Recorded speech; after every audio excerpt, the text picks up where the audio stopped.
तर मंडळी नमस्कार, मी आहे आता सोबत एकदम सुंदर व्यक्तिमत्वासोबत, जिचा ब्लाऊज मला खूप आवडला आहे. Please show off. Yes yes, आणि त्याचं कारण पण त्याच सांगणार आहे. त्यांची इयरिंग्स पण खूपच गोड आहेत. थँक्यू. सो देव माणूसचं कारण आणि ब्लाऊज तुम्हीच सांगा. ओके, सो देव माणूसचं ब्लाऊज म्हणजे अंजली, जिचा एक ब्रँड आहे नक्षी.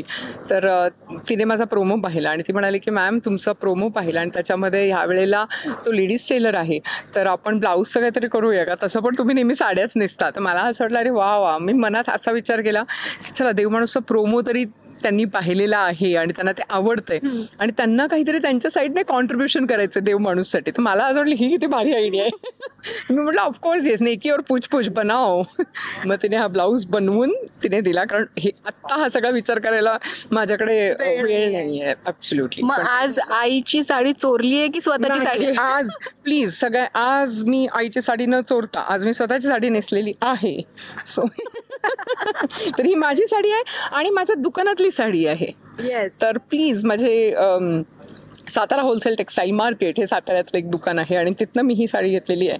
मग आज मला कळलं की तुमच्या साड्यांचं महत्त्व आणि सुंदरता का आहे तुमच्या दुकानात त्या साड्या. येस. सो आज आपण पुन्हा साताऱ्यात भेटलोय.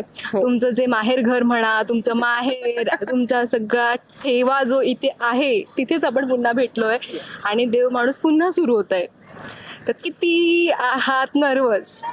खूप. मला हे खूप आवडलं जे तू म्हणालीस ना, किती आहात नर्वस. नर्वस तर आहातच, म्हणजे हे तुला कळलंय, हे करेक्ट आहे, हे तुला करेक्ट कळलेलं आहे. नर्वस मी आहे, पोटात गोळा आलाय माझ्या आणि खूप मोठी जबाबदारी आहे. म्हणजे आणि झी मराठी जेव्हा विश्वास टाकतं ना त्यावेळेला आणखीन प्रेशराईज व्हायला होतं की त्यामध्ये आवाजामध्ये की आता हे बरोबर व्हायला पाहिजे असं आहे ते. तर त्याच्यामुळे ऑफकोर्स जबाबदारी आहे, टेन्शन आहे, पोटात गोळा आहे, एक्साइटमेंट आहे, कारण प्रोमोला तर लोकांचा खूप चांगला प्रतिसाद आहे. त्यामुळे मला असं वाटतं की प्रेक्षक हा शो पण उचलून धरतील. जे लपवून ठेवलं होतं ना वर्षभर असं डब्यामध्ये आणि आता ते बाहेर हळूहळू येतंय आणि प्रेक्षक खरंच प्रेम करतात. कारण देव माणूस म्हटल्यावर ना डोळ्यासमोर सिरीज येते आता सध्या. मगाशी किरण दादा पण तेच म्हणाले, एक सिरीजच सुरू झाली झी मराठीवरती आणि त्याच्यावरती प्रेक्षकांचं पण प्रचंड प्रेम आहे. आता तुम्ही ते बघतच आहात, सगळे येऊन सगळ्यांना भेटून जात आहेत आणि येऊन सगळे म्हणतात आवडतो हो शो आम्हाला, जो एक मला गुजबम्स येतात ॲक्च्युली सगळं बघून. तर हे प्रेम तुम्ही जपून ठेवलं आहे, पण जी स्टोरी लाईन तुम्ही बांधली आहे ती लोकांना आवडेलच असं काहीतरी तुम्ही केलंय.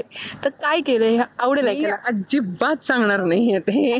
माझं म्हणणंच हे आहे की 2 जून नंतर आम्ही सगळे केलेली मेहनत तुमच्यासाठी ही मी न बोलून दाखवता तुम्ही प्लीज ती बघायला यायची आहे.